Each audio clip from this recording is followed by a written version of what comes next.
குழந்தை காணாமல் போன சம்பவம் குடும்பத்தையே உலுக்கி போட்டிருந்தது. ஒரு பக்கம் தமிழ் செல்வி தன் குழந்தையை நினைத்து கண்ணீர் வடித்துக் கொண்டிருந்தாள். இன்னொரு பக்கம் சேது வழக்கம் போல எல்லா பழியையும் தமிழ் செல்வி மேல் போட்டு பேசிக் கொண்டிருந்தான். அந்த நேரத்தில் அப்பத்தா சேதுவுக்கு போன் செய்து, எப்போ பாரு உன் தப்பை மறைக்க அடுத்தவங்க மேல பழி போடுறதுதான் உன் வேலை. ஒரு புருஷனா ஒரு அப்பாவா உன் பொறுப்பை எப்போதாவது உணர்ந்திருக்கியா என்று கடுமையாக திட்டுகிறார். அப்பத்தாவின் வார்த்தைகள் சேதுவை அமைதியாக்கினாலும் அவன் மனசுக்குள் இருந்த கோபம் குறையவில்லை. அப்போது போலீசார் வீட்டுக்கு வந்து சிசிடிவி காட்சிகளில் ஒரு வயதான பெண் குழந்தையை தூக்கிச் செல்வது பதிவாகி இருக்கிறது. அந்த பெண் குழந்தை கடத்தல் கும்பலுடன் தொடர்புடையவர் என சந்தேகம் இருக்கிறது என்று கூறுகிறார்கள். இதை கேட்டதும் வீட்டில் இருந்த அனைவரும் அதிர்ச்சியடைகிறார்கள்.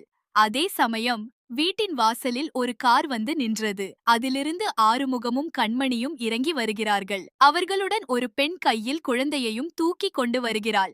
குழந்தையை பார்த்ததும் அங்கிருந்த அனைவரும் சந்தோஷ அதிர்ச்சியில் உறைந்து போகிறார்கள்.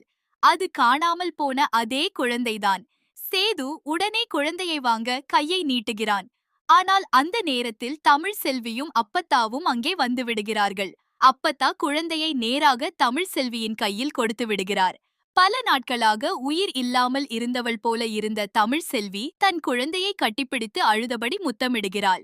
பிறகு கண்மணி நடந்த உண்மையை எல்லோரிடமும் சொல்கிறாள்.